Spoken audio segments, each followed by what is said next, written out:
আমরা সবাই কেমন আছি? আলহামদুলিল্লাহ, আমিও ভালো আছি। সকল প্রশংসার মালিক কে? সকল ক্ষমতার উৎস কে? কেউ যেটা দেয় না দেয় কে? কেউ যেটা দেখে না দেখে কে? আল্লাহর জন্য পড়ছি আলহামদুলিল্লাহ। রাব্বুল আলামিন সূরাতুল বাকারার মধ্যে বলছেন, গোলাম স্মরণ করো, ওয়াত্তাকু ইয়াওমান তুরজাউনা ফীহি ইলাল্লাহ। রব্বুল আলামিন বলছেন, গোলাম তোমরা ভয় করো, ওই দিনকে ভয় করো। ওই দিনটা কোন দিন? ওই দিনটা হচ্ছে আখিরাতের দিবস। কোন দিবস? ওই দিনটা হচ্ছে আখিরাতের দিবস। আখিরাতের দিবস আছে না নাই? আপনাকে আমাকে দুনিয়া ছাড়তে হবে কি হবে না? রব্বুল আলামিন এই জায়গায় আখিরাতের ভয় ঢুকিয়ে দিলেন। এই পৃথিবীতে আমরা যারা বসবাস করছি, প্রতিটা মানুষ যখন আখিরাতের দিবসকে ভয় করবে, তারা কোনো অপরাধ করতে পারবে? তার মানে সব সময় হৃদয়ের মধ্যে লালন করবে আখিরাতের জবাবদিহিতা। আখিরাতের জবাবদিহিতা। যারা বাংলাদেশ থেকে ইন্ডিয়াতে পালিয়ে গিয়েছে সাজার ভয়, প্রতিটা মানুষ যদি আল্লাহর সাজা ভয় যদি হৃদয়ের মধ্যে থাকে, আপনি ওজনে কম দিবেন না। কারণ আপনি যখন ওজনে কম দিচ্ছেন, দুনিয়ার কেউ দেখবে না, দুনিয়ার কেউ বিচার করবে না। আল্লাহর আদালতে কিয়ামতের দিন এগুলোর বিচার করা হবে। কথা বলেন ঠিক কিনা? তাহলে এক নম্বর আল্লাহ বললেন আমার ভয় থাকবে। আবার আল্লাহ বলছেন তোমরা আখিরাতের দিবসকে ভয় করো। কেন? কারণ আখিরাতের দিবসের বিচারপতি আমি, আর সেদিন বিচার করা হবে, বিচার দিবস। কথা বলেন ঠিক কিনা?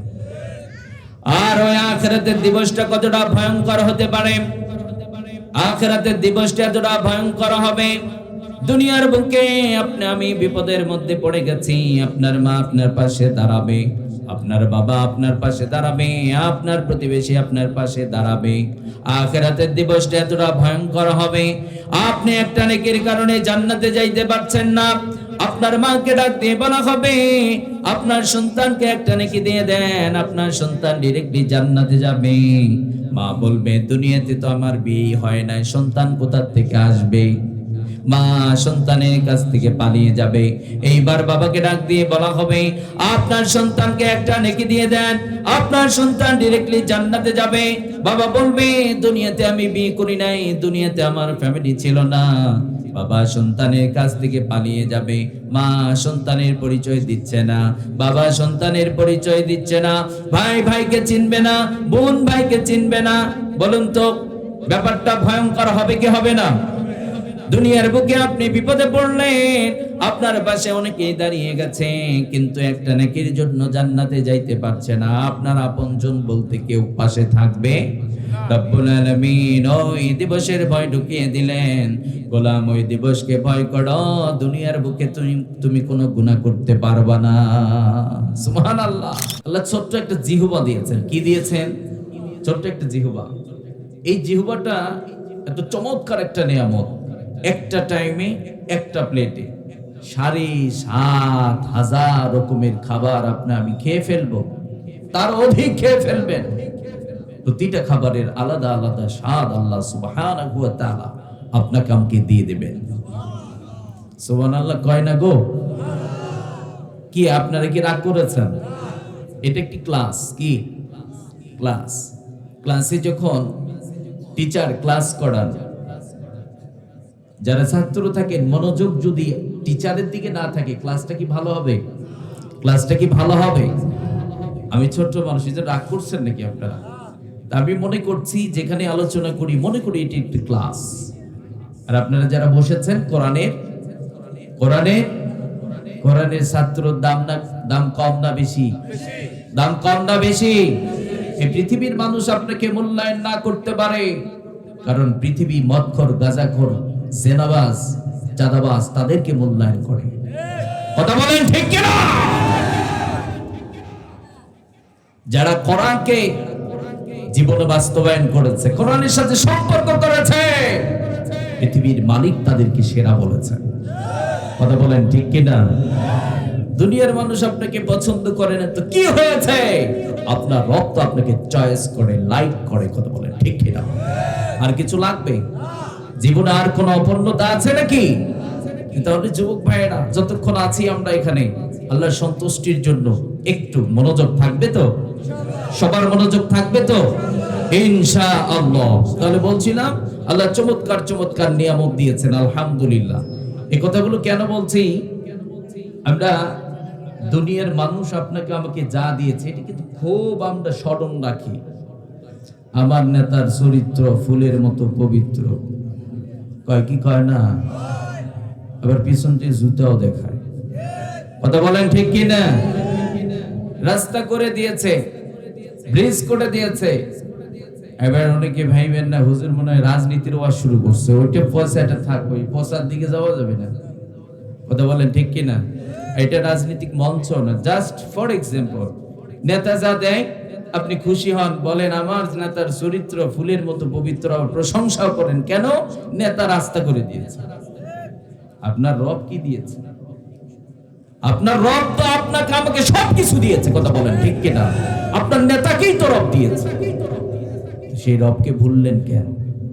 আল্লাহর আসমান নিয়ে যখন চিন্তা করবেন, জমিন নিয়ে চিন্তা করবেন, নিজেকে নিয়ে গবেষণা করবেন, আল্লাহর কুদরতি কদমে মস্তক অবনত হতে বাধ্য হবে। কথা বলেন ঠিক কিনা? এই জন্য আমরা সবসময় আল্লাহর প্রশংসা করতে রাজি আছি না নাই? যুবক ভাইরা যারা আছেন মাথায় রাখবেন, সুখী হতে চাই তো একটু? আমরা সবাই সুখী হতে চাই তো? পিছনের ভাইরা সুখী হতে চান? পৃথিবীতে কোন মার্কেট আজ পর্যন্ত আবিষ্কার হয়েছে যে মার্কেটে টাকা দিয়ে সুখ কিনে পাওয়া যায়? পাওয়া যাবেও? সুখ দেন একজন, তিনি কে? তবে সুখী তারাই হতে পারবেন যারা অভিযোগগুলোকে কমিয়ে দিয়েছে। ডিপ্রেশন কম, এটা হতে পারলাম না, ওটা পেলাম না, চাকরিটা হলো না, এগুলো সব ছুড়ে ফেলেন।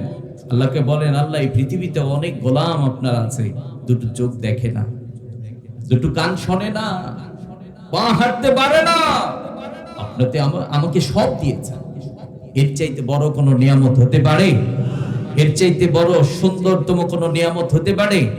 আলহামদুলিল্লাহ। এই জন্য প্রিয় ভাইয়েরা আমার, সবাই আমরা আজ থেকে সবসময় আল্লাহর প্রশংসাকারী বান্দা হবো। আল্লাহর প্রশংসা করবেন, নিয়ামতগুলোকে স্মরণ রাখবেন, দেখবেন ইবাদতের স্বাদ বেড়ে যাবে। আলহামদুলিল্লাহ। প্রিয় ভাইয়েরা আমি আমার আলোচনার কিছু নিয়ম আছে। আমি আলহামদুলিল্লাহ আপনাদের দোয়া ভালোবাসা, নীলফামারী এদিকে অনেক প্রোগ্রাম করেছি আলহামদুলিল্লাহ। তবে আমি প্রত্যেকটা প্রোগ্রামে বলি আমাকে 10টায় দেবেন, 12টায় শেষ, কারণ আবেগ দিয়ে জীবন চলবে। অনেক পাক্কা নামাজি আছে 12টা 1টা পর্যন্ত ওয়াজ করার পরেই ফজরের নামাজের খোঁজ নাই, তাহলে এই তাফসীর মাহফিল লাভ হবে না, বরঞ্চ ক্ষতির কারণ হয়ে গেছে। কথা বলেন। আল্লাহ তো 24টা ঘন্টাই সুন্দর করে রুটিন করে দিয়েছে। সফল তারা হবে যাদের লাইফটা হবে গোছানো। সফল তারাই হবে যারা সময়গুলোকে রুটিন অনুযায়ী কাজে লাগাতে পেরেছে। কথা বলেন ঠিক কিনা? যারা রুটিন অনুযায়ী খায় তারা অসুস্থ হয় না, খুব কম হয়। যারা রুটিন অনুযায়ী পড়াশোনা করে ওই ছাত্রগুলো সফল হয়। কথা বলেন ঠিক কিনা? এই জন্য আবেগ দিয়ে চলবো না বিবেক দিয়ে? বাঙালির আবেগ বেশি, এই জন্য সফলতা পাচ্ছি না, যেখানেই যাই সেখানেই মার খাই আমরা। কথা বলেন ঠিক কিনা? একটা ইস্যু আসছে, কি যে আবেগ, 2 দিন পরে আর নাই, গেছে গা সব। এই জন্য আমরা আবেগ দিয়ে নয় বিবেক দিয়ে। আমি 12টার পরে মূলত অনেক স্টেজে 11টা 20-এ 45-এ উঠিয়ে দিয়েছে, 25 মিনিট কথা বলেই নেমে গিয়েছে। কারণ বারবার আপনাকে বলেছি, আপনারা তো এগুলো ফলো করলেন না। তো আজকে আপনারা যদি চান আমি কিছুক্ষণ আলোচনা করব। এই কয়জন বললে তো হবে না, আর উপরেই তো বিল পাস হবে, তাই না? সবাই চান? ঘড়ি দেখেন, 1 ঘন্টা আলোচনা করব, 1 ঘন্টা আলোচনা করব। সবাই থাকবেন? যুব সমাজ থাকবে? যুবক ভাইরা আপনারা থাকবেন তো? সবাই থাকবেন? লিল্লাহি তাকবীর। আল্লাহ কবুল করুন, আমিন পড়েন। আমি 1 ঘন্টা কথা বলবো। আজকের এই চমৎকার তাফসীর মাহফিলটি অ্যারেঞ্জ করেছেন টেঙ্গনমারি খামাদপাড়া হাফিজিয়া মাদ্রাসা ও এতিমখানা হাফিজ ছাত্রদের পাগড়ি প্রদান উপলক্ষে 2 দিন ব্যাপী তাফসীর মাহফিল। আজকে শেষ রজনী। আমি ভূমিকা যাব না, অনেক বড় পোস্টার, বলতে গেলে এখানে আধা ঘন্টা সময় লাগবে। তবে আমি শুধু ধন্যবাদ জানাই যে মাদ্রাসার কমিটির ভাইয়েরা, এলাকাবাসী, যুবক ভাইয়েরা, মুরব্বী বাবারা, মাদ্রাসার শিক্ষক ভাইয়েরা, ছাত্র ভাইয়েরা সকলে মিলে এত সুন্দর চমৎকার তাফসীর মাহফিল অ্যারেঞ্জ করেছেন। আমরা আপনাদের জন্য দোয়া করছি, আল্লাহ আপনাদেরকে কবুল করে নিন। সবাই পড়েন আমিন। প্রিয় ভাইরা যেন নেক্সট টাইমে আরো চমৎকার তাফসীর মাহফিল অ্যারেঞ্জ করতে পারেন, আল্লাহ কবুল করুন, আমিন পড়েন।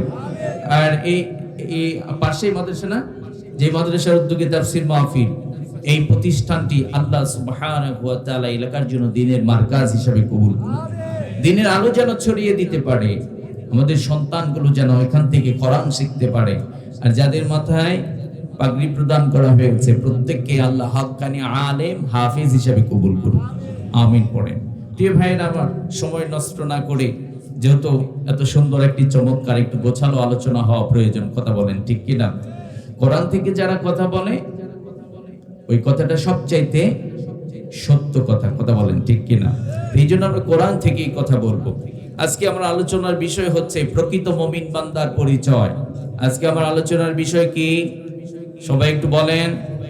এতগুলো মানুষ যদি কথা না বলেন তাহলে তো মনে হবে মাঠে শ্রোতাই নেই, বুঝতে পেরেছেন? উৎসাহ দিতে হবে আমাকে, আপনারা শক্তি যোগাবেন, আমি আলোচনা করব ইনশাআল্লাহ। আজকে আলোচনার বিষয় কি? প্রকৃত মুমিন বান্দার পরিচয়। আপনাকে আমাকে হতে হবে প্রকৃত মুমিন। প্রকৃত মুমিন হতে পারলেই আল্লাহ সুবহানাহু ওয়া তাআলা আপনাকে আমাকে পুরস্কৃত করবেন। প্রকৃত মুমিন না হতে পারলে আল্লাহর কাছে কোনো গ্রহণযোগ্যতা থাকবে না। আপনি আমি সবাই প্রকৃত মুমিন হতে চাই। প্রকৃত মুমিন হতে চাইলে আপনাকে আমাকে 5টি কাজ করতে হবে। কয়টি? 5টি কাজ যারা করবে, আল্লাহ বলছেন উলাইকা হুমুল মুমিনুনা হাক্কা, তারাই হচ্ছে সত্যিকারের মুমিন। সূরা আনফাল থেকে দুটো আয়াত কারিমা তেলাওয়াত করেছি। এই দুটো আয়াত কারিমার মধ্যে আল্লাহ 5টি বৈশিষ্ট্য দিয়েছেন। কয়টি?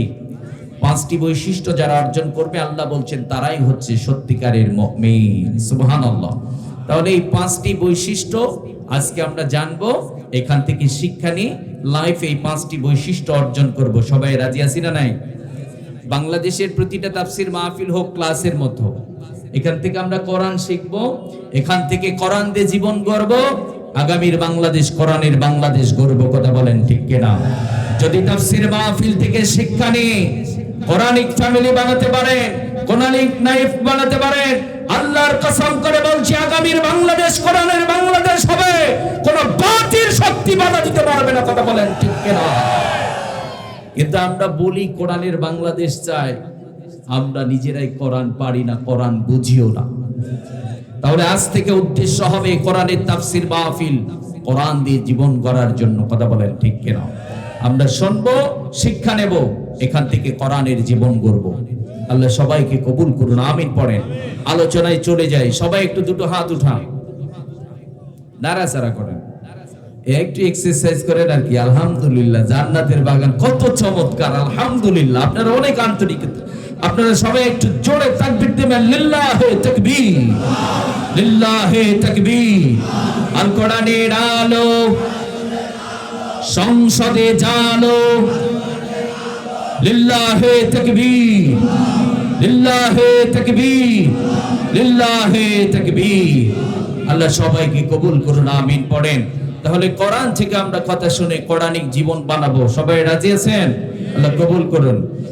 রব্বুল আলামিন বলেন, ইন্নামাল মুমিনুনা আল্লাযীনা ইযা যুকিরাল্লাহু ওয়াজিলাত কুলুবুহুম ওয়া ইযা তুলিয়াত আলাইহিম আয়াতুহু যাদাতুহুম ঈমানাও ওয়া আলা রাব্বিহিম ইয়াতাওয়াক্কালুন। রব্বুল আলামিন বলছেন তারাই তো সত্যিকারের মুমিন, যাদের সামনে আমি রবের জিকির করা হলে, আমি রবের কথা আলোচনা করা হলে, যাদের হৃদয়ের মধ্যে আমি রবের ভয়ের কম্পন চালু হয়ে যাবে, তারাই হবে সত্যিকারের মুমিন। সুবহানাল্লাহ। 1 নাম্বার বৈশিষ্ট্য আপনাকে আমাকে অর্জন করতে হবে। সব সময় কার ভয় থাকবে? সবাই একটু বলবেন, আমরা কাকে ভয় করব? রব্বুল আলামিন বলছেন, ইন্নামাল মুমিনুনা আল্লাযীনা ইযা যুকিরাল্লাহু ওয়াজিলাত কুলুবুহুম। রব্বুল আলামিন বলছেন তারাই তো সত্যিকারের মুমিন হবে, যাদের সামনে আমি রবের জিকির করা হলে, যাদের হৃদয়গুলো আমি রবের ভয়ের কম্পন শুরু হয়ে যাবে, তারাই হবে 1 নাম্বারের মুমিন। সুবহানাল্লাহ। আর যারা রব্বুল আলামিনকে ভয় করে, পৃথিবীতে এমন কোন শক্তি আবিষ্কার হয় নাই যে শক্তি তাদেরকে পাপের কাজে লিপ্ত করতে পারে, যারা রব্বুল আলামিনকে ভয় করবে। পৃথিবীতে এমন কোন শক্তি আবিষ্কার হয় নাই জান্নাতের পথ থেকে তাদেরকে সরাতে পারে। কথা বলেন, যাদের হৃদয়ে আছে আল্লাহর ভয় তারা কবু পথ ভুলে যায় না। যাদের হৃদয়ে আছে আল্লাহর ভয় তারা কবু পথ ভুলে যায় না। আল্লাহর প্রেম ছাড়াই দুনিয়ায় কারো কাছে কোনো কিছু চায় না। রাতের আধারে যারা সেজদাতে রয়, দু চোখের স্রোতে নদী যেন বয়। চলনার হাতছানি যতই আসুক, চলনার হাতছানি যতই আসুক, পিছনে ফিরেও সে তাকায় না। যাদের হৃদয়ে আছে আল্লাহর ভয় তারা কবু পথ ভুলে যায় না। সুবহানাল্লাহ। সবাই পথ ভুলে যেতে পারে, যারা রবকে ভয় করে তারা পথ ভুলে যায়। তাদেরকে অন্ধকারে পথ দেখার একজন তিনি কে? তাহলে প্রিয় ভাইয়েরা আমার, প্রথম বৈশিষ্ট্য আপনাকে আমাকে অর্জন করতে হবে কার ভয়? আল্লাহর ভয়। আল্লাহর ভয় যাদের হৃদয়ের মধ্যে থাকবে, অন্ধকারেও তারা কোনো পাপ কাজ করতে পারবে। সাইয়েদনা হযরত ওমর রাদিয়াল্লাহু তাআলা আনহু একদিন রাতের অন্ধকারে বাড়ি থেকে বের হলেন। একটা বাড়ি থেকে আওয়াজ শুনতে পেলেন, মা তার মেয়েকে ডাক দিয়ে বলছে, দুধের মধ্যে পানি মিশিয়ে দাও। কি করো? মা তার মেয়েকে বলছে, দুধের মধ্যে পানি মিশিয়ে দাও। কন্যা সন্তানটি বলছে, দুধের মধ্যে পানি মিশানো যাবে না, খলিফাতুল মুসলিমিন হযরত ওমর রাদিয়াল্লাহু তাআলা আনহু নিষেধ করে দিয়েছে। এইবার মা বলছে, দুধের মধ্যে পানি মেশাও, দুনিয়ার কোন মানুষ দেখবে না, দুনিয়ার কোন পুলিশ প্রশাসন কেউ জানতে পারবে না, দুধের মধ্যে পানি মিশিয়ে দাও। এইবার মেয়েটি চমৎকার করে মাকে ডাক দিয়ে বলছে, দুধের মধ্যে পানি মিশিয়ে দাও, কেউ দেখবে না। মেয়েটি বলছে, ও মা, দুনিয়ার সবার চোখকে ফাঁকি দেওয়া যাবে, একজনের চোখকে ফাঁকি দেওয়া যাবে না, তিনি কে? মেয়েটি বলছে, রব্বুল আলামিনের চোখকে ফাঁকি দেওয়া যাবে না। এই যে মেয়েটির হৃদয়ের মধ্যে কার ভয় ছিল? সবাই একটু বলবেন, কার ভয় ছিল? অন্ধকারে কেউ দেখবে না, মা বলছে দুধের মধ্যে পানি মিশিয়ে দাও, কিন্তু মেয়েটি বলছে সবার চোখকে ফাঁকি দেওয়া যাবে, একজনের চোখকে ফাঁকি দেওয়া যাবে না, তিনি কে? এখান থেকে শিক্ষা, গুরুত্বপূর্ণ শিক্ষা আপনার আমার জীবনে আছে। তবে এই শিক্ষাটা ওপেন করার আগে একটা কথা বলি, সেটি হলো পৃথিবীতে অপরাধ কম না বেশি? ওটাওটি করবেন না। যুবক ভাইরা আছেন, আপনাদেরকে নিয়েও কথা বলবো। বর্তমান পৃথিবীতে অপরাধ কম না বেশি? ইভেন বাংলাদেশে অপরাধ কম না বেশি? খুন বাড়তেছে না কমতেছে? সাদাবাজি বাড়তেছে না কমতেছে? এগুলো বন্ধ করবার জন্য কারা আছে? সবাই বলেন না। পুলিশ প্রশাসনের কাজ কি?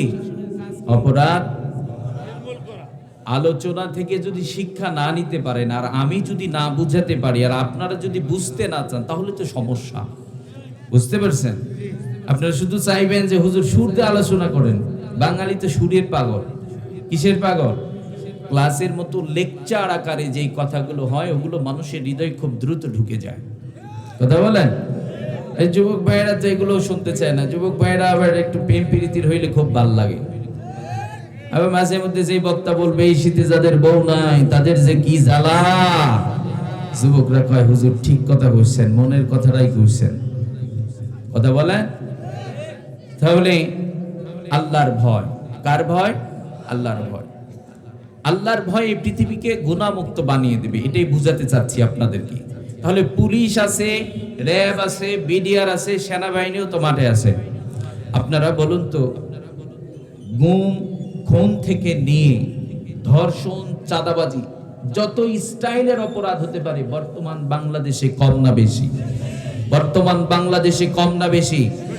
রাজনীতির মাইন্ডটি কেউ নেবেন না। দেশে চুরি হবে, ডাকাতি হবে, এটা বলার অধিকার সবার আছে। কথা বলেন ঠিক কিনা? কারণ দেশটা তো কারো কাছে বেচা কিনা এখনো করি নাই আমরা। করছি নাকি?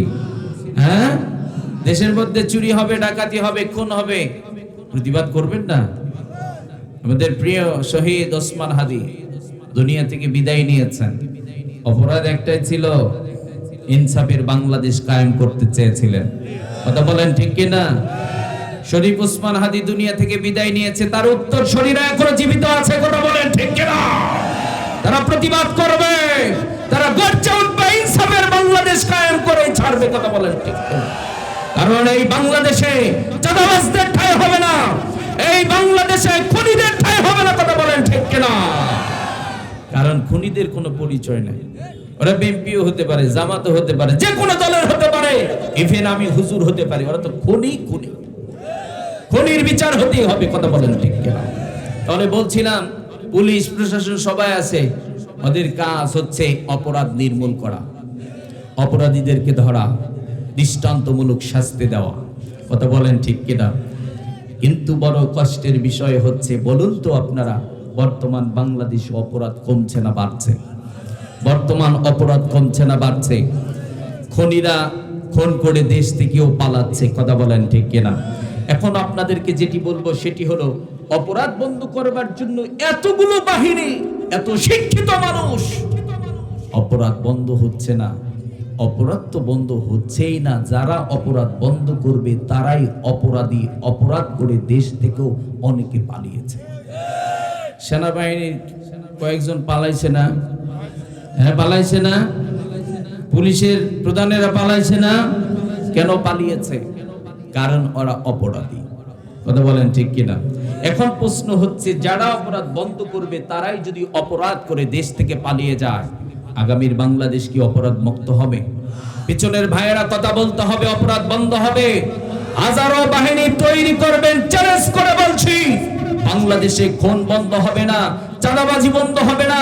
একটাই কাজ করতে হবে, সেটি হলো পৃথিবীর সমস্ত মানুষের হৃদয়ের মধ্যে যদি খোদা ভীতির ব্রেকিং পাওয়ার ফিট করা যায়, খোদা ভীতির ব্রেকিং পাওয়ার যদি আপনি ইউজ করতে পারেন, আল্লাহর কসম করে বলছি, পুলিশ লাগবে না, র্যাব লাগবে না, বিডিআর লাগবে না, সেনাবাহিনী লাগবে না, কেউ লাগবে না।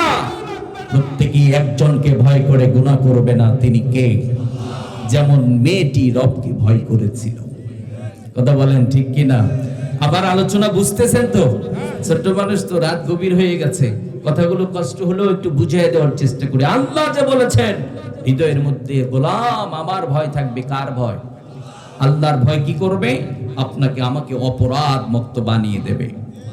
আবার রব্বুল আলামিন সূরাতুল বাকারার মধ্যে বলছেন, গোলাম স্মরণ করো, ওয়াত্তাকু ইয়াওমান তুরজাউনা ফীহি ইলাল্লাহ।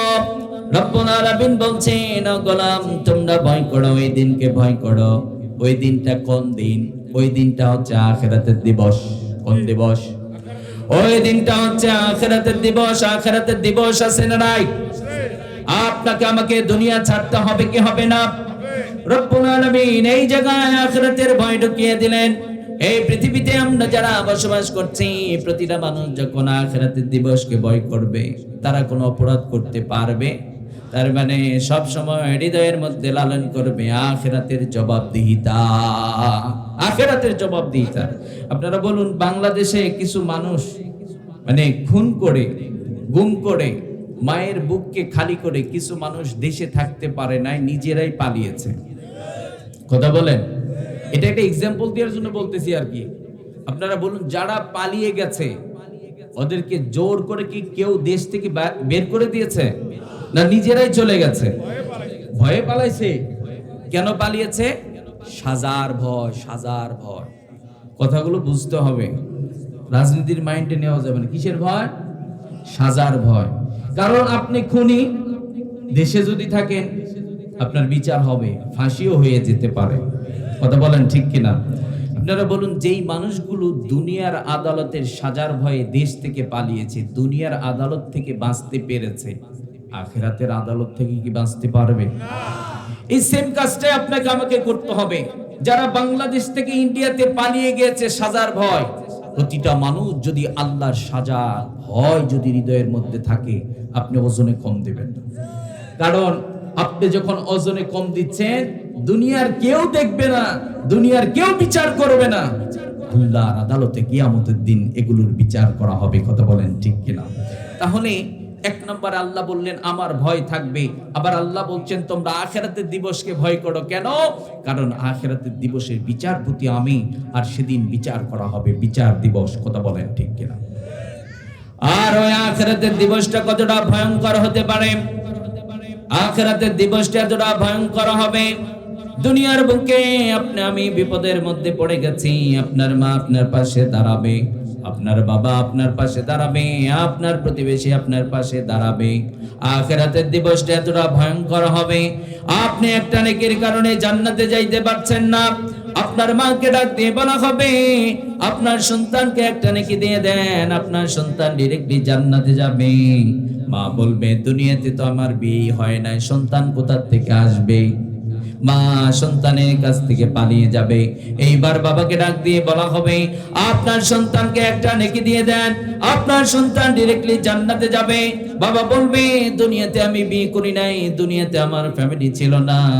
বাবা সন্তানের কাছ থেকে পালিয়ে যাবে, মা সন্তানের পরিচয় দিচ্ছে না, বাবা সন্তানের পরিচয় দিচ্ছে না, ভাই ভাইকে চিনবে না, বোন ভাইকে চিনবে না। বলুন তো ব্যাপারটা ভয়ঙ্কর হবে কি হবে না? দুনিয়ার বুকে আপনি বিপদে পড়লেন, আপনার পাশে অনেকেই দাঁড়িয়ে গেছে, কিন্তু একটা নেকির জন্য জান্নাতে যাইতে পারছে না, আপনার আপনজন বলতে কেউ পাশে থাকবে?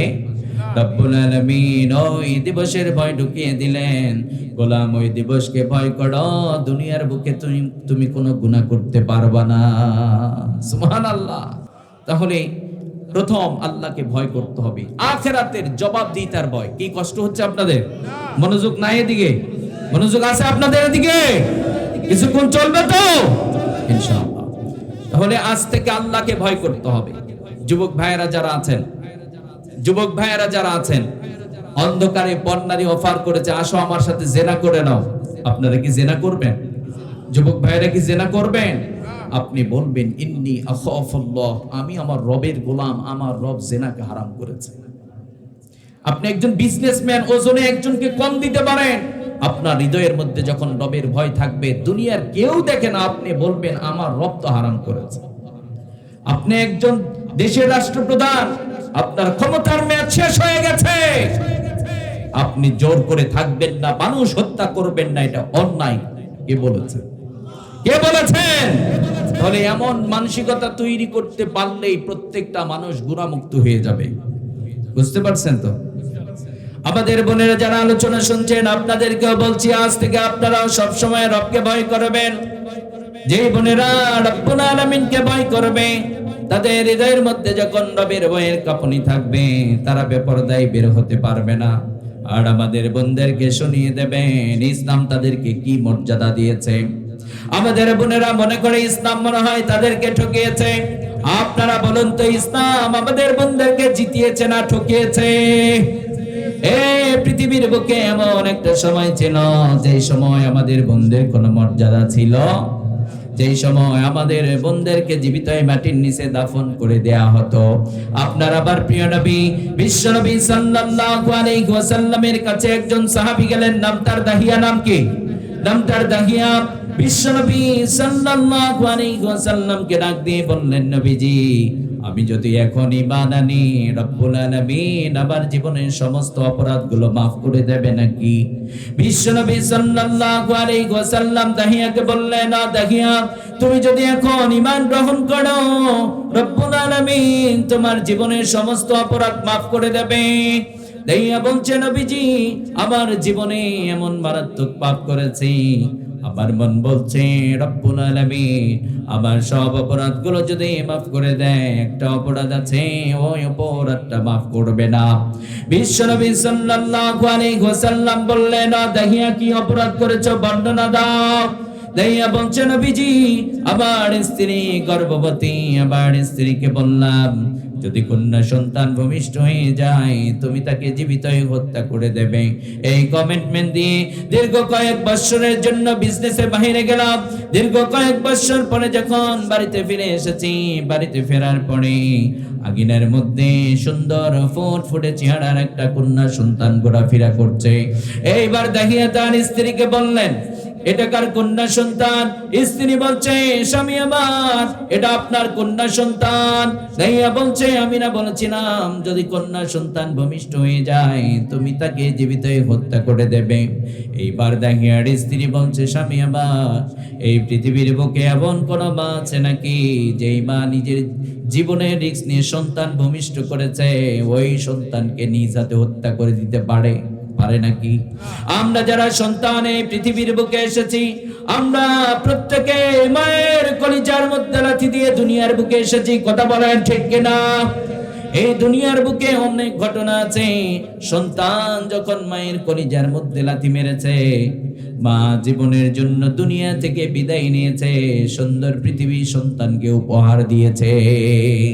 তাই আর স্ত্রী বলছে স্বামী আমার জীবনের ঝুঁকি নিয়ে আমার সন্তানকে আমি প্রসব করেছি, আমি সন্তানকে হত্যা করে দিতে পারি নাই, তবে তাকে আদব শিখিয়েছি আপনাকে বাবা বলে ডাকবে। আপনার হৃদয়ের মধ্যে কন্যা সন্তানের প্রতি ভালোবাসার জন্ম নেবে, আপনি তাকে হত্যা করে দিতে পারবেন না। এই কথাগুলো শোনার পরেও দাহিয়ার হৃদয়ের মধ্যে একটু ভালোবাসার সঞ্চার হলো না। একটা পর্যায়ে স্ত্রীকে ডাক দিয়ে বলছে স্বামী আমার, স্ত্রীকে স্বামী ডাক দিয়ে বলছে কন্যা সন্তানটিকে সুন্দর করে সাজিয়ে দাও, আমরা বাবা মেয়ে মরুভূমির দিকে ঘুরতে যাব। এইবার স্ত্রী কন্যা সন্তানটিকে সুন্দর করে সাজিয়ে দিল। বাবা কন্যা সন্তানটিকে নিয়ে মরুভূমির দিকে রওনা করেছে। দীর্ঘ পথ চলার পরে একটা পাহাড়ের পাদদেশে গিয়ে দাঁড়িয়ে গেলেন। বাবা নিজ হাতে গর্ত খনন করছে। কি করছে? বাবা নিজ হাতে গর্ত খনন করছে। কন্যা সন্তানটি বুঝতে পারে নাই বাবা আমাকে জীবিত মাটির নিচে দাফন করে দেবে। এই পৃথিবীতে আমরা যারা সন্তান আছি দুনিয়ার সব জায়গায় আমরা অনিরাপদ হতে পারি, এই পৃথিবীর বুকে দুটো মানুষ আছে, একজন হলেন মা আর একজন বাবা। এই দুটো মানুষের কাছে আমরা বড় নিরাপদ, ঠিক না? কন্যা সন্তানটি বুঝতে পারে নাই বাবা আমাকে জীবিত হত্যা করে দেবে। গর্তটা যখন খনন করা কমপ্লিট হয়ে গেছে, বাবা কন্যা সন্তানটিকে ডাক দিয়ে বলছে মা তাকিয়ে দেখো কত সুন্দর একটা গর্ত খনন করা হয়েছে। কন্যা সন্তানটি যখন গর্তটা দেখার জন্য মাথাটা নিচু করেছে, বাবা নিজ হাতে কন্যা সন্তানটি শরীরের মধ্যে ধাক্কা দিয়ে গর্তের মধ্যে নিক্ষেপ করে দিয়েছে। যখন গর্তের মধ্যে নিক্ষেপ করে দেওয়া হলো, কলিজা ফাটা কান্না দিয়ে বাবাকে ডাক দিয়ে বলছে বাবা আমার কি অপরাধ করেছি? আমি তো কোনো অপরাধ করি নাই, তুমি আমাকে মেরো না, তুমি আমাকে ছেড়ে দাও, আমি দূর বহুদূর চলে যাব। কোনদিন বাবার অধিকার নিয়ে আপনার সামনে আসবো না, কোনদিন বাবা বলে আপনারে ডাকবো না। আপনার আমার প্রিয় নবী বিশ্ব নবী সাল্লাল্লাহু আলাইহি ওয়াসাল্লাম বর্ণনা শুনলেন। দাহিয়াকে বললেন ও দাহিয়া, কন্যা সন্তানটি যখন বারবার তোমাকে বলছিল বাবা তুমি আমাকে মেরো না, তুমি আমাকে ছেড়ে দাও, তারপরে তুমি কি করেছো দাহিয়া তুমি বর্ণনা দাও। দাহিয়া বলছে নবীজি আমার হৃদয়টা এতটা পাষাণ, একটু দয়া ভালোবাসার সঞ্চার হলো না। একটা পর্যায়ে ধারালো চাক্কা একটা পাথর হাতে নিলাম, কন্যা সন্তানটির কলিজা বরাবর যখন আঘাত করে দিয়েছি, বাবা বলে এমন একটা চিৎকার দিয়েছে আজও পর্যন্ত এই বাবা চিৎকার আমার কানের মধ্যে বাজে। আমার মন বলছে রব্বুল আলামিন আমার জীবনের সমস্ত অপরাধগুলো যদি মাফ করে দেয়, আমি নিজ হাতে নিজের কন্যাকে মাটির নিচে দাফন করে দিয়েছি, আমার রব ওই অপরাধটা মাফ করবে না। দাহিয়া বললেন নবীজি নিজ হাতে কন্যা সন্তানকে মাটির নিচে দাফন করে দিয়েছে। বিশ্বনবী সাল্লাল্লাহু আলাইহি ওয়াসাল্লাম বললেন দাহিয়া তুমি তো অন্য ধর্ম অবলম্বী, তুমি যদি এখন ঈমান আনো আল্লাহ সেটিও মাফ করে দেবে। আপনারা বলুন একজন অন্য ধর্ম অবলম্বী সে যদি ঈমান গ্রহণ করে পিছনের কোনো অপরাধ থাকবে? নতুন করে সে যদি কোনো অপরাধ করে আল্লাহ সেটির জন্য পাকড়াও করবেন, কথা বলেন ঠিক কিনা?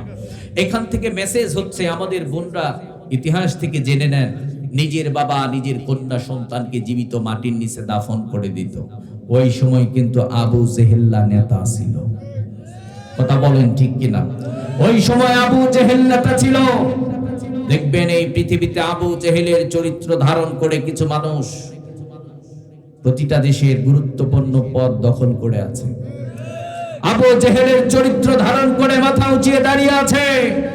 তাদের জবান থেকে সবসময় মানবতার কথা শোনা যায়, কিন্তু এই মানুষগুলোর সামনে নিরীহ মানুষকে হত্যা করা হচ্ছে।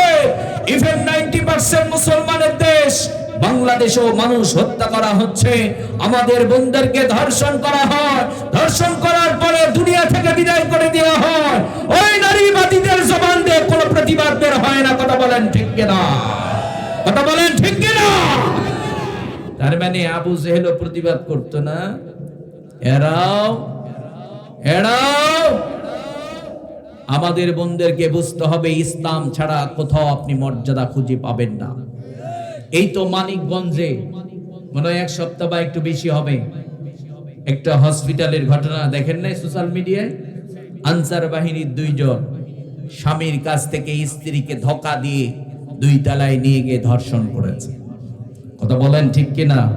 এটা মুসলমানের দেশ, হিন্দু হোক বৌদ্ধ হোক, কোন দেশে এইরকম ঘটনা হবার পরে সে জাতি মাথা উঁচু করে দাঁড়াতে পারে না। আপনারা কি ফিল করেন এগুলো? ওইটা যদি আপনার সাথে হয়ে যেত, আপনি যদি সেখানে স্বামী স্টিল থাকতেন আর আপনার স্ত্রীর সাথে যদি এমন হয়ে যেত, আমি বারবার নিউজটা দেখছিলাম, আমার ভিতরটা ভেঙে যাচ্ছিল। স্বামীটা করবে কি? কোন আদালতে যাবে? কোথায় বিচার চাইবে? আর এই ক্ষতিপূরণ কেমনে হবে? হবে নাকি? কিন্তু বড় দুঃখ হয় 90% মুসলমানের দেশে সেই কুলাঙ্গার দুটোকে ধরা হলো। আমাদের উচিত ছিল বাংলাদেশে যদি বিচার ঠিকঠাক করা হতো, তাহলে এই জঘন্যতম অপরাধ যেই ব্যক্তিগুলো করেছে জায়গায় ক্রস ফায়ার দিয়ে দিত। কথা বলেন ঠিক কিনা? ওদেরকে যদি জায়গায় ক্রস ফায়ার দিয়ে দিত, নেক্সট টাইমে কোন কুলাঙ্গার এই ধরনের কাজ করার সাহস পেত না। কথা বলেন ঠিক কিনা? কিন্তু আজ বাংলাদেশে খনিদেরকে শেল্টার দেওয়া হয়, জেনাকারদের শেল্টার দেওয়া হয়, চাঁদাবাজদের শেল্টার দেওয়া হয়। এই জন্য বাংলাদেশে নিরপরাধ মানুষগুলো জেল খেটে মরে, তাদের পক্ষে কথা বলার মানুষ খুঁজে পাওয়া যায় না। কথা বলেন ঠিক কিনা? কথা বলেন ঠিক কিনা? আগামীর বাংলাদেশে আমরা এগুলোর পরিবর্তন চাই। আগামীর বাংলাদেশ আমরা কোন দালালের হাতে উঠিয়ে দেব না। কথা বলেন ঠিক কিনা? দেশ ও জাতির কল্যাণে যারা কাজ করবে, আমাদের বোনদের ইজ্জত রক্ষার যারা প্রতিবাদ করবে, আমরা তাদের সাথেই থাকবো। কথা বলেন ঠিক কিনা? নারায়ে তাকবীর, নারায়ে তাকবীর। আল কোরআনের আলো সংসদে জালো, আল উলামা যেখানে, আমরা আছি সেখানে। ইসলামের শত্রুরা নারায়ে তাকবীর। আল্লাহ সকলকে কবুল করুন, আমিন পড়েন। এটা কি রাজনৈতিক কোনো বক্তব্য নাকি? রাজনৈতিক কোনো বক্তব্য? যারা ধর্ষক তারা আমাদের বোনদের জন্য ভয়ঙ্কর রূপ ধারণ করেছে। কথা বলেন ঠিক কিনা? আমরা যদি প্রতিবাদ না করি, আমাদের বোনেরা ভয়ঙ্কর একটা অবস্থায় চলে যাবে। এই জন্য আমাদের বোনদেরকে বলছি, ইসলাম ছাড়া আপনার মর্যাদা কেউ দিতে পারবে না। মৃত্যুর হাত থেকে আবু জেহেল মানবতার কথা বলতো, কিন্তু মানবতার পক্ষে দাঁড়ায় নাই।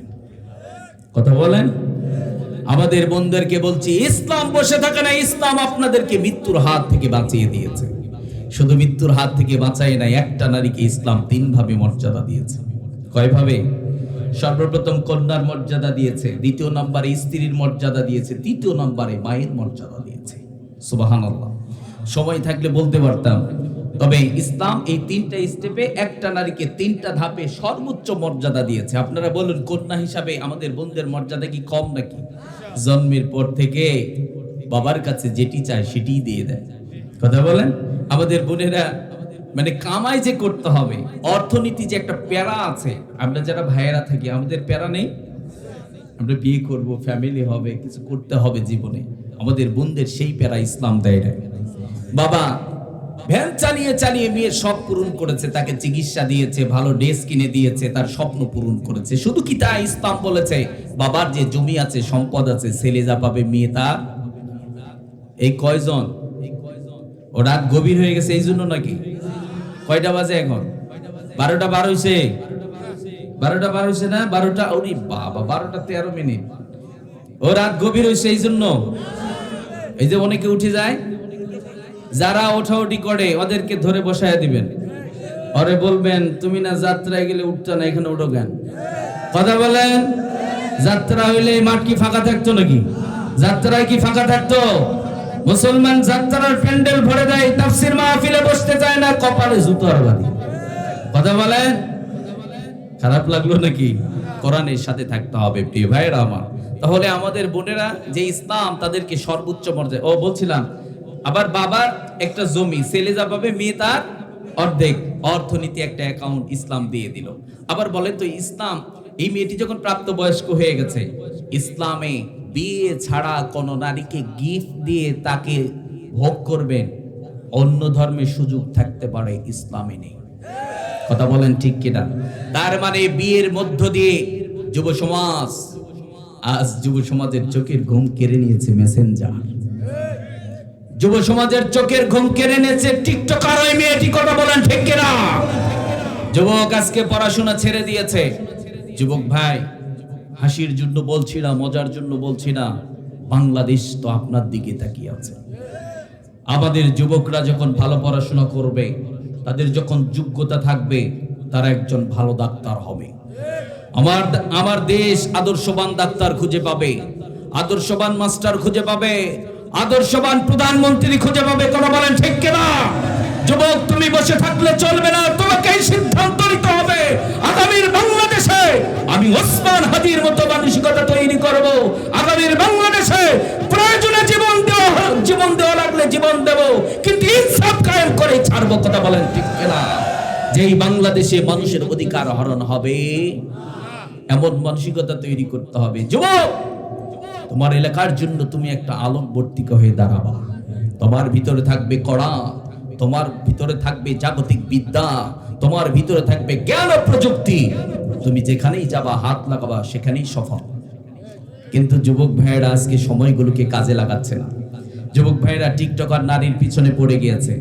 টিকটকারের পিছনে পড়বেন না, কারণ ওটা ইফেক্ট মারে। কি মারে যুবক ভাইয়েরা? ইফেক্ট মারে। এমন ইফেক্ট মারবে ফেসে যাবেন। দেখতে অনেক ভালা টিকটকে, কিন্তু বাস্তবে অতটা ভালা। ছোট্ট একটা গল্প বলবো নাকি? বলবো।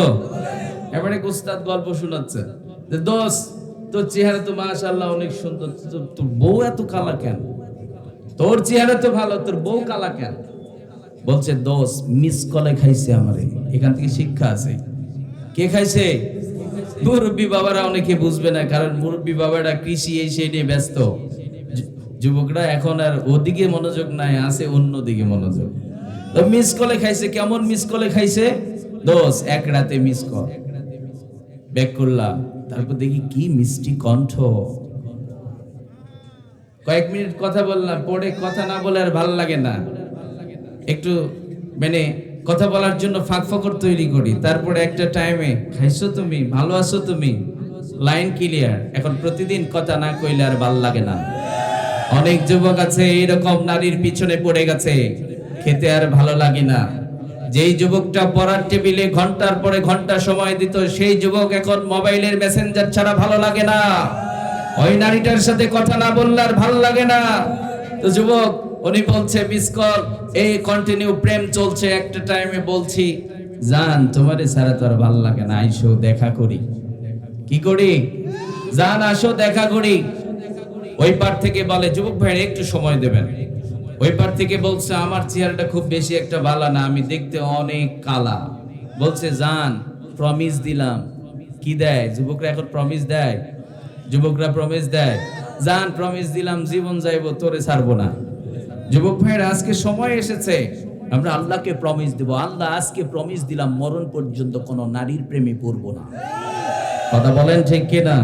যুবক ভাইরা আজকে প্রমিস দিবে, আল্লাহ আজকের পর থেকে নামাজ ছাড়বো না। যুবক ভাইরা আজকে আল্লাহকে প্রমিস দিবে, হারাম কোন সম্পর্ক করে তুলবো না।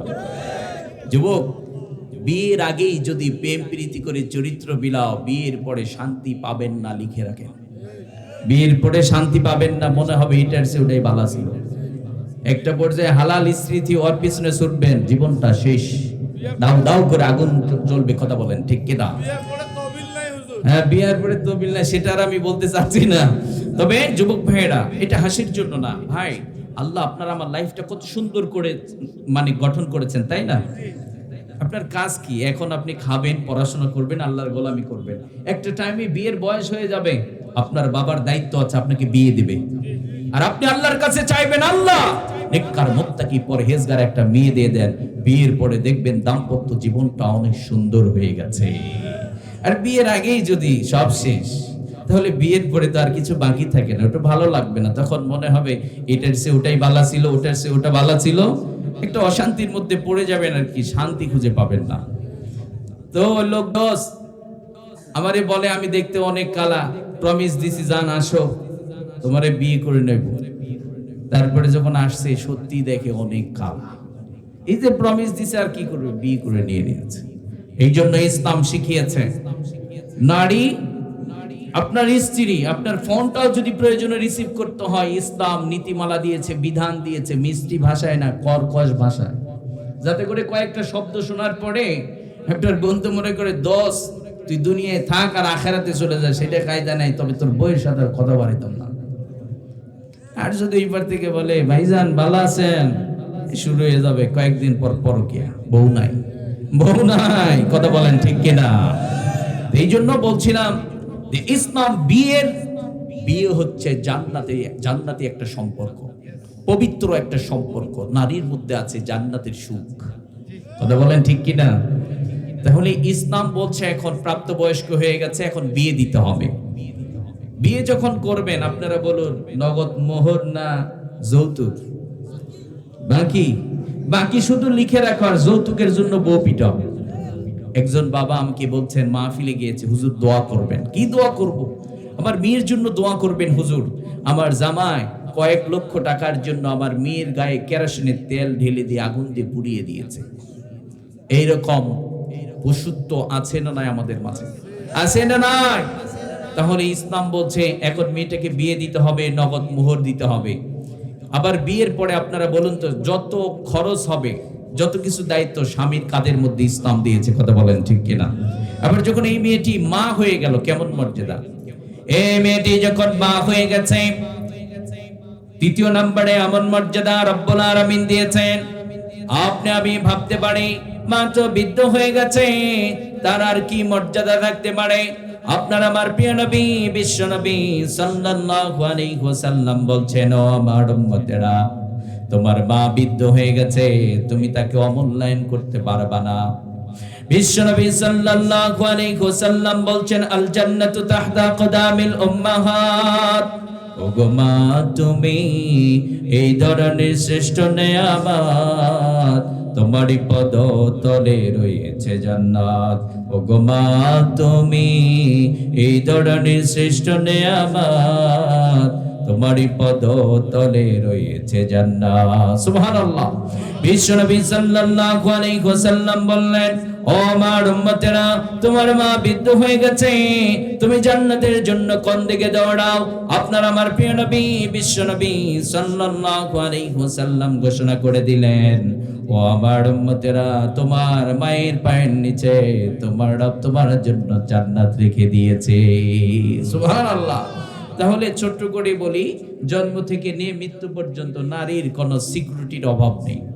অর্থনীতি বলেন, আবার নিরাপত্তা বলেন, সবকিছু ইসলাম দিয়েছে। তারপরও নারীরা কেন নির্যাতিত? তার মূল কারণ হচ্ছে নারীরা ইসলাম ছেড়ে দিয়েছে। কথা বলেন ঠিক কিনা? আপনারা বলুন, আপনাকে আমাকে, রাত গভীর হয়ে গেছে তো আপনাদের মনোযোগও কেমন? আমার যে, আমরা তো প্রতিদিন কথা বলি, প্রতিদিন ঘুম জাগা, এই জন্য একটু মনোযোগ। একটা কথা বুঝায়, আমরা কেন যেন বুঝতে চাই না। আপনারা বলুন তো, নারী এবং পুরুষ আমাদের ছাড়া ওই পৃথিবীতে যা কিছু দেখি আর দেখি না, সবকিছুর মালিক কে? সবকিছু তৈরি করেছেন কে? আচ্ছা, ওগুলো বাদ দিই, নারী এবং পুরুষ, আপনাকে আমাকে এত সুন্দর করে রব সৃষ্টি করেছেন। কথা বলেন ঠিক কিনা? আপনারা বলুন তো, নারী কোথায় থাকলে ভালো থাকবে, নিরাপদ থাকবে, এই সমাজের জন্য কল্যাণ বয়ে আনবে, এটা কি আপনি বেশি জানেন না আপনার রব জানেন? কে জানে?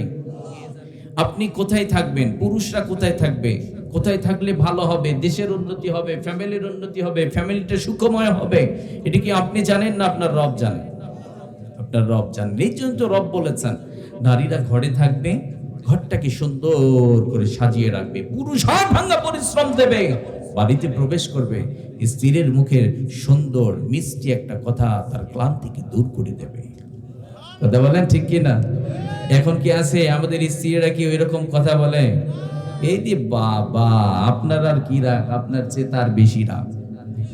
আর আপনি যদি বলেন তুমি কি একটু বুঝতে চাও না আমারে কি যে কষ্টটা করে এলাম, আপনার স্ত্রী বলে আমি কি বাড়িতে ঘুমাইলাম? কথা বল। তার মানে মানে একে অন্যের সহায়কার হচ্ছে না, কেউ কারো প্রতি সহানুভূতি দেখাতে চাচ্ছে না, একে অন্যের প্রতিদ্বন্দ্বী হয়ে গেছে। তাই তো অশান্তির আগুনে দাউ দাউ করে জ্বলছি। কথা বলেন ঠিক কিনা? তবে পরিষ্কার কথা সেটি হলো ইসলাম ছাড়া এই পৃথিবীতে কোন ধর্ম, কোন মতবাদ যদি আমাদের বোনদের মর্যাদা দিতে পারে, কঠিন কালেও দিতে পারবে না। লিখে রাখেন, ইসলাম ছাড়া আমাদের বোনদের মর্যাদা কোথাও পাওয়া যাবে না। যে ইসলাম আমাদের বোনদের মর্যাদা দিয়েছে, আজ থেকে ইসলাম মেনে চলার দরকার আছে না নাই? আছে না নাই? যারা বড় ভাই আছেন, পিতা আছেন, স্বামী আছেন, আগামীকাল থেকে আপনাদের প্রথম কাজ সেটি হলো আপনার স্ত্রীকে, আপনার বোনকে, আপনার মাকে আপনি পর্দা করাবেন। রাজি আছেন? আপনারা বলছেন যে আমার বউ পর্দা করেন, আপনি কেমন স্বামী? আপনার স্ত্রীকে বলবেন আলটিমেটাম, আগামীকাল থেকে পর্দায় বের হতে পারবা না। কথা বলেন। আপনার স্ত্রীকে আপনি বলবেন বেপর্দায় চলবা তো আমার সাথে নয়। কথা বলেন ঠিক কিনা? কিন্তু আমরা এমন ব্যর্থ স্বামী, বরং স্ত্রীকে অন্যের সাথে কথা বলায়, অন্যের সাথে দেখা করায়। আবার যখন যুবকরা বিয়ে করে তখন গায়ে হলুদের প্রোগ্রাম করে, আছে না নাই? মিষ্টি খাওয়ানোর ছলে দেখবেন আপনার স্ত্রীর গাল ধরে একটু টানা দেয়। কথা বলেন। এগুলো সব নোংরামি, এগুলো জিনার কাজ। কথা বলেন ঠিক কিনা? আগামীর বাংলাদেশে এগুলো আর চলতে দেওয়া যাবে? বিয়ে বাড়িতে বক্স চলবে, যদি হাজী সাহেব হয় আরো বেশি অ্যাকশন হবে। কথা বলেন ঠিক কিনা? প্রিয় ভাইরা আমার, আজ আমাদের সমাজটা একদম নষ্ট হয়ে গেছে। এই জন্য আপনারা যদি নিজে থেকে আপনি যদি পদক্ষেপ নেন, আগামীর বাংলাদেশে আগামীকাল থেকে আমি নিজেকে কোরআন এবং সুন্নাহ দিয়ে গড়ব, দেখবেন আপনার ফ্যামিলি কোরআনিক ফ্যামিলি হবে, পাশেরটা হবে, তার পাশেরটা হবে, এমনটি করে গ্রাম হবে, ইউনিয়ন হবে, থানা হবে, গোটা বাংলাদেশ হবে। কথা বলেন ঠিক কিনা? তাহলে এক নাম্বার, আল্লাহর ভয় সকল প্রকার পাপ থেকে আপনাকে আমাকে বাঁচিয়ে দেবে। দ্বিতীয় নাম্বার বৈশিষ্ট্য, রব্বুল আলামিন বলছেন وَإِذَا تُلِيَتْ عَلَيْهِمْ آيَاتُهُ زَادَتْهُمْ ঈমানা। রব্বুল আলামিন বলছেন, গোলাম, কোরআনুল কারীমের তেলাওয়াত মুমিন বান্দার ঈমানগুলোকে বাড়িয়ে দেবে। যারা প্রকৃত মুমিন হবে তারা যখন কোরআনুল কারীমের তেলাওয়াত শ্রবণ করবে, রব্বুল আলামিন তাদের ঈমানগুলোকে বাড়িয়ে দেবে। সুবহানাল্লাহ। বিশ্বনবী সাল্লাল্লাহু আলাইহি ওয়াসাল্লামের প্রতি যখন কোরআন নাযিল করা হলো, বিশ্বনবী সাল্লাল্লাহু আলাইহি ওয়াসাল্লামের প্রথম মিশন ছিল এই কোরআনটা তেলাওয়াত করে মানুষকে শুনিয়ে দেওয়া। কারণ এই কোরআনের মধ্যে রব্বুল আলামিন এমন মুজিজা রেখে দিয়েছেন, কাফের মুশরিকরা যখন কোরআনুল কারীমের তেলাওয়াত শ্রবণ করত, আপনার আমার প্রিয় নবী বিশ্বনবীর হাতে হাত রেখে তারা মুসলমান হয়ে যেত। সুবহানাল্লাহ। কিন্তু এই সময় আবু জেহেল, উতবা, সাইবা একটা কর্মসূচি হাতে নিয়েছিল। আপনার আমার প্রিয় নবী বিশ্বনবী সাল্লাল্লাহু আলাইহি ওয়াসাল্লাম কোরআনুল কারীমের তেলাওয়াত করতেন, কোরআনের প্রচার করতেন। ওইদিকে আবু জেহেল, উতবা, সাইবা বলে, মুহাম্মদ যেখানে কোরআনের তেলাওয়াত করবে তোমরা সেখানে যাও, তোমরা সেখানে হাততালি দিয়ে দাও, গন্ডগোল লাগিয়ে দাও, যাতে করে সমাজের মানুষগুলো কোরআন না শুনতে পারে। কথা বলেন ঠিক কিনা? আপনারা বলুন তো, আবু জেহেল কোরআন বন্ধ করতে পেরেছিল নাকি? বাংলাদেশে কেউ যদি কোরআন বন্ধ করতে আসে আপনারা বন্ধ করতে দেবেন নাকি? প্রয়োজনে তাদেরকে আমরা জায়গায় বন্ধ করব। রাজি আছি না নাই? কারণ এই পৃথিবী ছিল অন্ধকার, কোরআন পৃথিবীকে আলোকিত বানিয়ে দিয়েছে। আপনার সন্তান কেবলমাত্র আলোকিত হতে পারে যখন কোরআন ঢুকিয়ে দেবেন, আপনার সন্তান আলোকিত মানুষ হয়ে যাবে। কথা বলেন ঠিক কিনা? কিন্তু আজকে আমাদের বড্ড কষ্ট হয়। বলা যাবে নাকি? বলবো? মাইন্ড করবেন না তো? বলতে গেলে তো অনেকে আবার মাইন্ড করবেন। বাংলাদেশে এই তো সামনে নির্বাচন না, 12 তারিখে নির্বাচন। একটু বলি, আমি কোন দলকে কটাক্ষ করে বা ছোট করার জন্য বলছি না, আমি ইনসাফের দৃষ্টিকোণ থেকে আমি সমালোচনা করছি। সেটি হলো নির্বাচনের আগে কিন্তু প্রত্যেকটা দলই বলছে আমরা ক্ষমতায় গেলে কোরআন দিয়ে রাষ্ট্র চালাবো। আবার যদি কেউ বলে, আবার কেউ বলছে না, আরেক দল আবার সমালোচনা করে কেউ জান্নাতের টিকিট বিক্রি করতেছে। কথা বলেন ঠিক কিনা? তবে আমরা সকল কিছুর ঊর্ধ্বে আপনার দ্বারা যেন কোরআনের বিরোধিতা না হয়। আপনি যেমন ভোটের জন্য কোরআন এবং সুন্নাহকে ব্যবহার করেছেন, আপনার দলের কোন ব্যক্তি যদি কোরআনের বিরুদ্ধে যায় আর আপনারা যদি কোন অ্যাকশন নিতে ব্যর্থ হন, আমরা বুঝবো আপনি মুখে যা বলেছে অন্তরে সেটি ছিল না, আপনি পাক্কা মুনাফিক। কথা বলেন ঠিক কিনা? আপনি পাক্কা মুনাফিক। আপনি যতই বলেন কোরআন এবং সুন্নাহ দিয়ে দেশ চালাবো, এটা আপনার মুখের কথা, অন্তরের কথা নয়। কথা বলেন ঠিক কিনা? আজকে আমরা ভোটের আগেও দেখতে পাচ্ছি অনেক নেত্রীরা পর্যন্ত কোরআনকে ঘৃণা করছে। কথা বলছেন, হচ্ছে কি হচ্ছে না? আল্লাহর কসম প্রিয় ভাইয়েরা আমার, কোরআন ছাড়া আপনার মর্যাদা কেউ বাড়াতে পারবে না। আপনারা বলুন তো, কোরআন কি শুধু বিএনপির জন্য? কোরআন কি শুধু জামাতে ইসলামের জন্য? কোরআন কি শুধু চরমনায় তাদের জন্য? কোরআন হচ্ছে হুদাল্লিন নাস ওয়া বাইয়িনাতিম মিনাল হুদা ওয়াল ফুরকান। সমস্ত মানুষের জন্যই কোরআন হেদায়েত।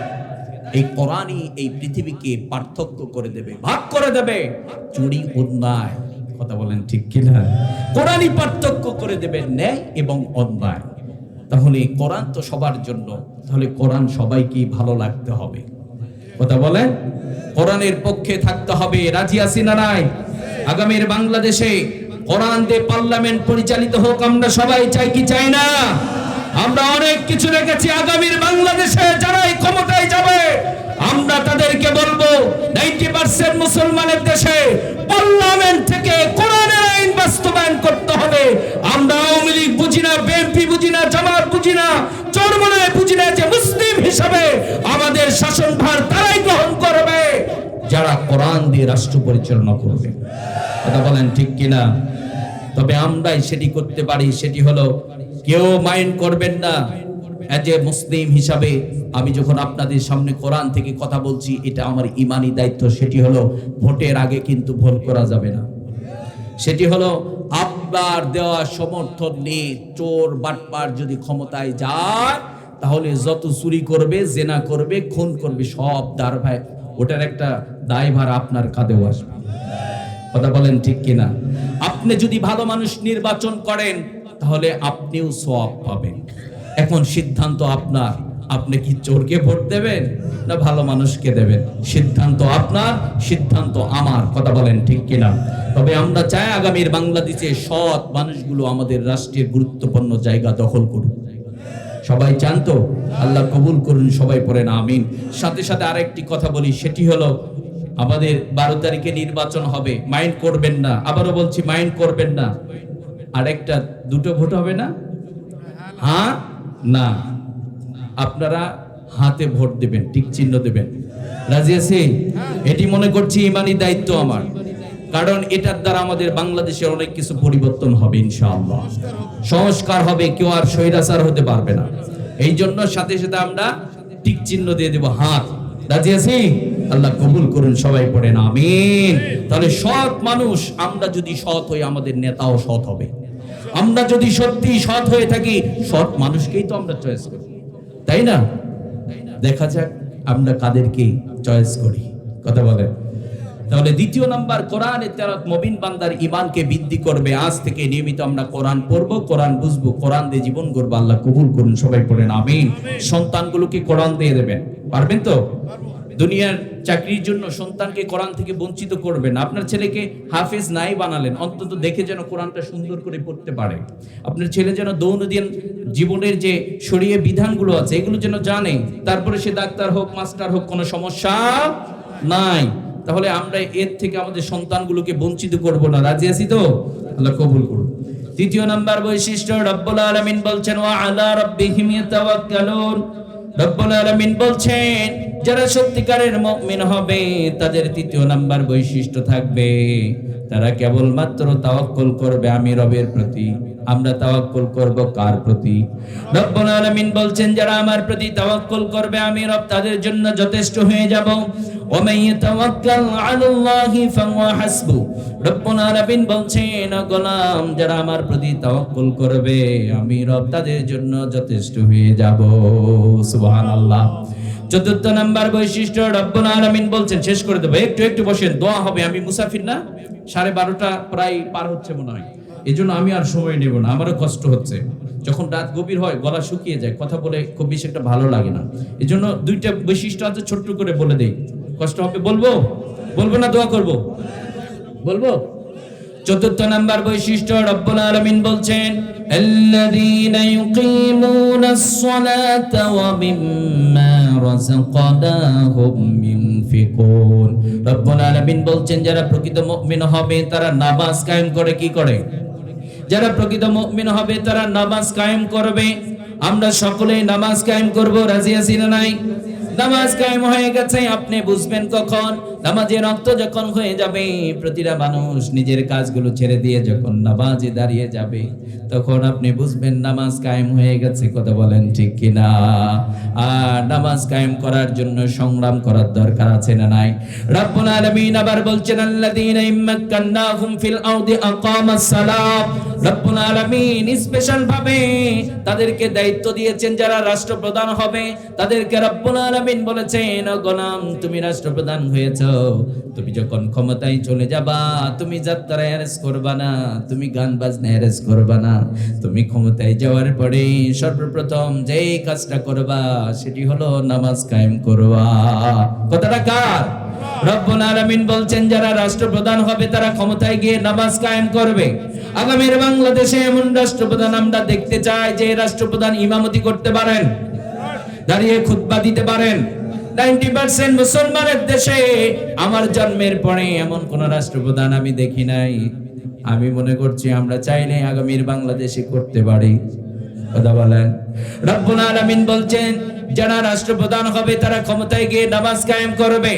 আপনারা বলুন তো, আমাদের ডক্টর ইউনূস সাহেব দেশ পরিচালনা করছেন, আগামীকাল জোহরের রক্ত থেকে যখন নামাজের বিল পাস করবে, ধরেন পাস করলো আর কি, বিল পাস হয়ে গেল, অনেক কিছু সংস্কার হচ্ছে, উনি যদি আইন করেন একটু, আগামীকাল জোহরের রক্ত থেকে ডক্টর ইউনূস সাহেব আইন করে দিল, জোহরের রক্ত থেকে নামাজ কায়েম করা হলো, নামাজি যারা উপস্থিত হতে পারবে না তাদের 5,000 টাকা জরিমানা, 5 ঘন্টা জেল, এক ওয়াক্তের জন্য। মানুষ নামাজে যাবে না? যাবে কি যাবে না? যাইবে, দৌড়ে যাইবে। তাহলে এই আইনটা করা হলো। আপনারা বলুন, এই যে আইনটা পাশ করা হলো নামাজে, এই আইনটা পাশ করার কারণে বাংলাদেশের কি কি ক্ষতি হতে পারে? এই কয়জন, বাকিগুলো বোঝে নাই মনে হয় ভাই, সবাই বুঝছেন? বাংলাদেশের অর্থনীতির ক্ষতি হবে, বিএনপির ক্ষতি হবে, আওয়ামী লীগের ক্ষতি হবে, জামাতের ক্ষতি হবে, কৃষকের ক্ষতি হবে, কারো হবে না? না, শান্তি হইবে। আল্লাহ বলছেন ইন্নাস সালাতা তানহা আনিল ফাহশাই ওয়াল মুনকার। আল্লাহ বলছেন নামাজই কি ফাহিশা কাজ থেকে বাঁচিয়ে দেবে। নামাজ কায়েম করলে বাংলাদেশের কোনো ক্ষতি হবে না, বরং যে চাঁদাবাজ ছিল নিয়মিত নামাজ পড়তে পড়তে তার অন্তরটা পবিত্র হয়ে যাবে। সে আল্লাহকে বলবে, আল্লাহ মানুষ বলুক চাই না বলুক, প্রমিস দিলাম জীবন যাবে আর দুর্নীতি করব না। কথা বলেন ঠিক কিনা? তাহলে নামাজের দ্বারা বাংলাদেশের অর্থনীতির ক্ষতি হবে না, বরং অর্থনীতি জোয়ার উঠবে। কথা বলেন ঠিক কিনা? তাহলে এত সুন্দর একটা কাজ করার দ্বারা পুলিশও লাগবে না, র্যাবও লাগবে না, মানুষ এমনি ভালো হবে।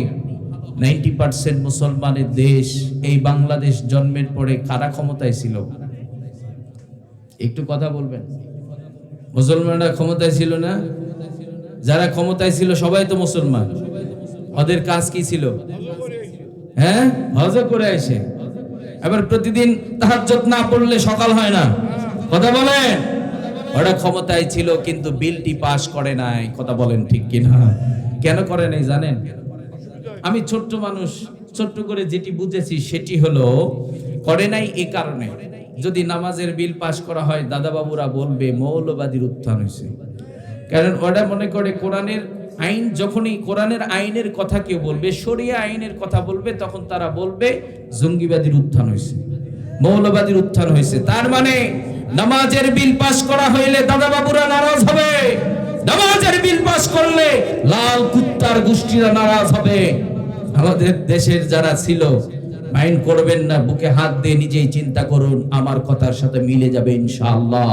আপনারা যদি দুনিয়ার কাউরে ডর না করে আল্লাহর সন্তুষ্টি চাইতেন, তাহলে যারা ক্ষমতায় ছিলেন দিল্লির চিন্তা করতেন না, দাদাবাবুদের চিন্তা করতেন না, আমেরিকার চিন্তা করতেন না, চিন্তা করতেন এই কাজ করলে আমার রব অর্ডার দিয়েছে, জমিন আমার, ক্ষমতা দিয়েছে আমি, ক্ষমতায় গিয়ে নামাজের বিল পাস করবা।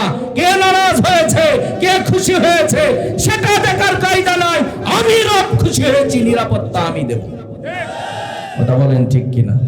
কিন্তু কপাল পোড়া মুসলমান চিন্তা করে আল্লাহ নারাজ হইলে হোক, দাদা বাবুদের খুশি করতে হবে, কারণ পালানো লাগবো তো। কথা বলেন। আল্লাহ যেন আমাদেরকে সঠিক বুঝ দান করেন, সবাই পড়েন আমিন। তাহলে আমাদেরও দায়িত্ব এমন মানুষকে নির্বাচন করতে হবে যারা ইমামতি করতে পারে, যারা ইমামতি করতে পারে। আপনারা বলুন, এই গ্রামে যদি 50 জন মানে জুয়া খেলে, মদ খায়, এমন মানুষ যদি থাকে, আর ওখানে যদি নির্বাচন হয়, ধরেন 60 জন মানুষ, এক্সাম্পলটা একটু ভালো করে দিই, 60 জন মানুষ এখানে একটা নির্বাচন হচ্ছে, কিন্তু 45 জন মানুষ খারাপ, গাঁজা খায়, মদ খায়, খুন খারাপির সাথে জড়িয়ে গেছে।